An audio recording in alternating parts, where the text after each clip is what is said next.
سیٹھ صاحب تھا، چلتا چلتا تو اتنا بڑا نمبردار تھا، چودھری صاحب تھا، لیکن زمانہ دیکھتا ہے کہ آج وہ جب غسل کے پھٹے پر پڑا ہوتا ہے، اس کے جسم، اس کی جوانی، اس کا روب، اس کا دبدبہ، اس کی وجاہت، اس کا پیسہ، اس کی گاڑی، اس کا بنگلہ، سب کچھ ایک طرف پڑا ہوتا ہے۔ چودھری صاحب بے سود پڑے ہوئے ہوتے ہیں، نمبردار صاحب بے سود پڑے ہوئے ہوتے ہیں۔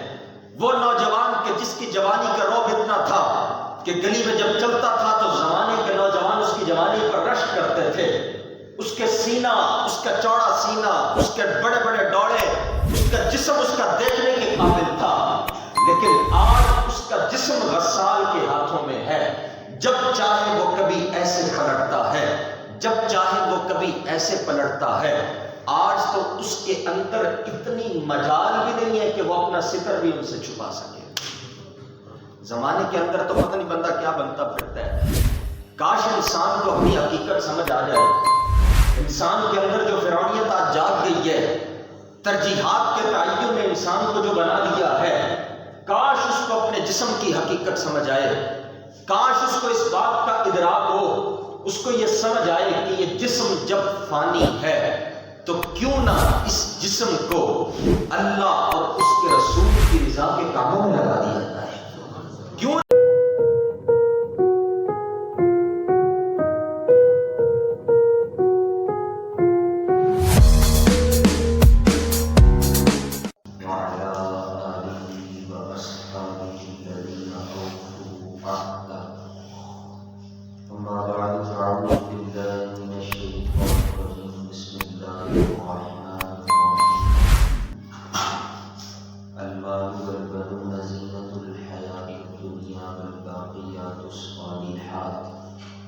صدق اللہ العظیم وصدق رسوله النبی الکریم الامین ان اللہ وملائکته یصلون علی النبی یا ایھا الذین آمنوا صلوا علیہ وسلموا تسلیما۔ آواز بلند پاک پڑھیے، الصلاۃ والسلام علیک یا سیدی یا رسول اللہ، الصلاۃ والسلام علیک یا سیدی یا حبیب اللہ، الصلاۃ والسلام علیک یا سیدی یا رحمۃ للعالمین وعلی آلک واصحابک یا خاتم النبیین۔ بندہ پروردگار محمد نبی، دوست دار چار یاران بابا اولاد علی، مذہب حنفی دار ملت حضرت خلیل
آج کی یہ محفل اصال ثواب و محفل گلخانی ہمارے محترم و مکرم میرے برادر مکرم محمد قیصر عباس رضوی، ان کے مامو جان جو بقاضائے انتقال سے انتقال فرما گئے، ان کی اصال ثواب کے سلسلہ میں یہ محفل بعد انعقاد پذیر ہے۔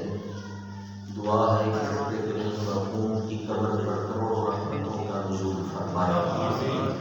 اللہ کریم مرحوم کے لواحقین پسماندگان کو صبر جمیل عطا فرمائے اور اس صبر پر اللہ کریم انہیں اجر عظیم عطا فرمائے۔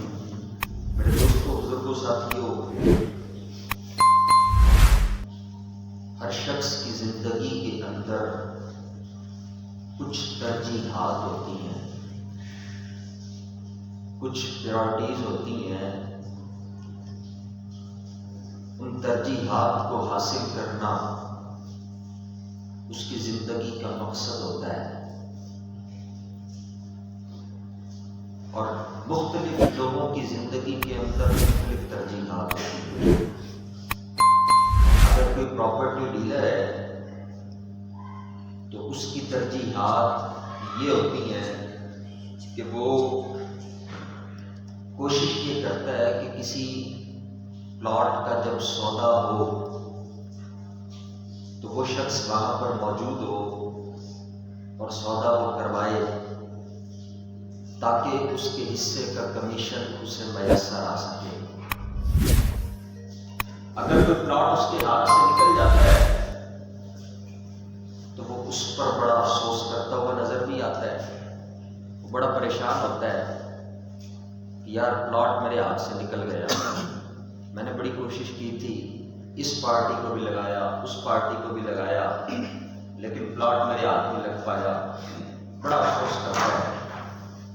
ایک طالب علم ہے، اس کا FSC کا پیپر ہے، پارٹ 1 کا فزکس کا، اس نے صبح پیپر دینا ہے اور تیاری اس کی ہے نہیں، اور اس کو پتہ ہے کہ اگر میں نے پیپر پاس نہ کیا تو مجھے گھر سے کھلنے پڑنے ہیں، کیونکہ والدین نے فیس لگائی ہوئی ہے، والدین نے پیسہ لگایا ہوا ہے۔ وہ پیپر پاس کرنے کے لیے پوری رات کالی کرے گا، وہ پیپر پاس کرنے کے لیے کتاب کے برقوں کو کھنگالے گا، محنت کرے گا، کیونکہ اس کی ترجیحات میں پیپر کو پاس کرنا شامل ہے۔ پراپرٹی ڈیلر کی ترجیحات کے اندر پلاٹ کو بیچنا شامل تھا، اور جب وہ پلاٹ اسے حاصل نہ ہوا تو وہ پریشان بھی ہوتا نظر آتا ہے۔ طالب علم کی ترجیحات کے اندر پیپر کو پاس کرنا شامل ہے، اگر پیپر سے وہ فیل ہوتا ہے تو پھر وہ پورا سال اس کا ضائع بھی ہوتا ہے اور وہ پریشان بھی نظر آتا ہے، اس کو پریشانی بھی ہوتی ہے۔ یہ میں نے سادی سی مثال دی ہے کہ ہر شخص کی زندگی کے اندر اسی طرح کچھ نہ کچھ ترجیحات شامل ہوتی ہیں۔ کسی کی ترجیح ہوتی ہے اچھا مکان بنانا، کسی کی ترجیح ہوتی ہے اچھی گاڑی بنا لینا، کسی کی ترجیح ہوتی ہے پیسہ بنا لینا، کسی کی ترجیح ہوتی ہے عزت بنا لینا زمانے کے اندر۔ جب وہ اپنی ترجیحات میں کامیاب ہوتا ہوا نظر نہیں آتا تو اسے افسوس ہوتا ہے۔ 10 سال کے اندر اگر اس کا ٹارگٹ تھا کہ اس نے مکان پکے بنا کر لنٹر ڈال لینا ہے اور 11واں سال شروع ہو گیا، اگر چھت ابھی تک کچی ہے تو وہ پریشان نظر آئے گا، اس کی پریشانی دیکھنے والی ہوگی۔ وہ کہے گا یار میں تو سوچا سی 10 سالہ کے اندر میں اپنی چھت جڑی پکی کر لوں گا، لینڈر پا لوں گا، پر بجٹ یہ نہیں بڑھ پایا اور میں کی کرا۔ وہ پریشان ہوگا، اپنی ترجیحات کے پورا ہونے پر اپنی زندگی کا ایک جو مقصد اس نے بنایا تھا اس پر وہ کامیاب نہیں ہوا تو وہ پریشان نظر آتا ہے۔ میرے دوستوں، بزرگوں، ساتھیوں، یہ دنیا کی ایک مثال دے کر آج اصال ثواب کی محفل میں ایک پیغام دینا چاہتا ہوں۔ کبھی ہم نے اپنی زندگی کے اندر دنیا داری کو چھوڑ کر اللہ اور اس کے رسول کی رضا والے کاموں کو اپنی ترجیحات میں شامل کیا، اور شامل کر کے جب وہ کام ہم سے نہ ہو پایا تو ہم نے کبھی اس پر بھی افسوس کا اظہار کیا؟ اس بات پر سوچیے گا ضرور ذرا۔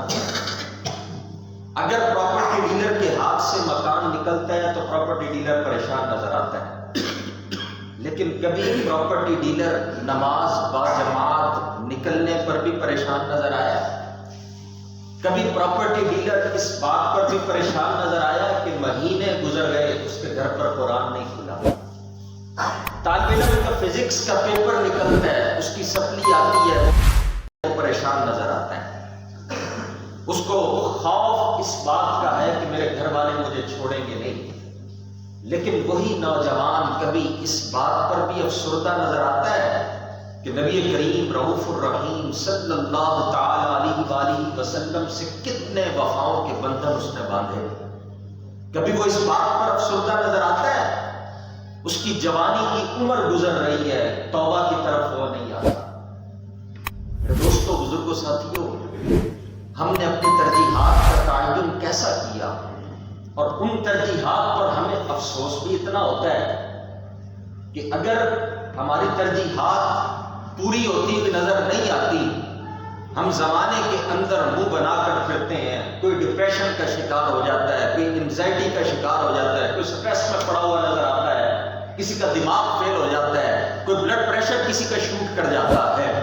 کاش اللہ اور اس کے رسول کا غم اپنے دل میں لیا ہوتا، کاش اللہ اور اس کے رسول کی رضا کا غم اپنے دل میں لیا ہوتا، تو یہ ڈپریشن، انزائٹی، بلڈ پریشر کا شوٹ کر جانا، یہ مرض تو کجا انسان کے قریب کبھی کوئی مرض نہ آتا، بلکہ صحت اور تندرستی اس کی زندگی کا مقدر۔ ہم یہ سمجھتے ہیں یار نہیں مولوی صاحب کی باتیں اپنی جگہ، لیکن دنیا داری بھی تو کرنی ہے۔ میں نے کہا دنیا داری کتنی کر لو گے؟ جب انسان ماں کے پیٹ میں ہوتا ہے 40 دن کا ابھی اس کا نطفہ ہوتا ہے، ابھی اس کے سر کے اعضاء، جسم کے اعضاء نہیں بن پاتے، فرشتہ آ کر اس کے پوری زندگی کے مقدر کا رزق اس کے مقدر میں لکھ کے چلا جاتا ہے۔ اب زندگی میں آ کر وہ الٹی چھلانگیں بھی لگا لینا، جو رزق اس وقت لکھا جا چکا ہے اس سے بڑھ کر اسے ملنا نہیں ہے، جو رزق اس کے مقدر میں لکھا جا چکا ہے۔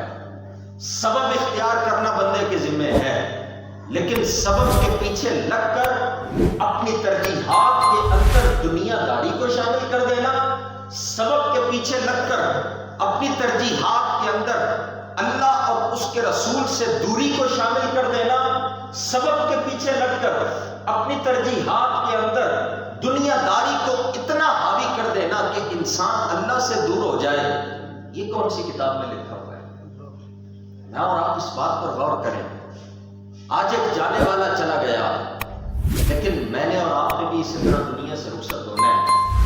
اگر ترجیحات کا تعین یہی رہا، اگر اسی طرح میری اور آپ کی زندگی گزرتی رہی، تو مجھے بتائیں کہ وہ وقت کیسا سخت ہوگا کہ جب جان نکل جائے گی، وہ جسم کہ جس پر انسان کو بڑا ناز ہوتا ہے، جس جوانی پر جوان بڑا ناز کرتے ہیں، جس جوانی کو حسین کپڑوں سے سجا سجا کر بندہ دنیا کے اندر سامنے لوگوں کے پھرتا ہے، کاٹن کی کلف کو ٹوٹنے نہیں دیتا، جسم پر کوئی سلوٹ کو آنے نہیں دیتا، اپنے جسم پر وہ اس قسم کا کوئی آثار نہیں آنے دیتا کہ اس کے جسم سے کوئی کمزوری کا کوئی عنصر نمایاں ہو۔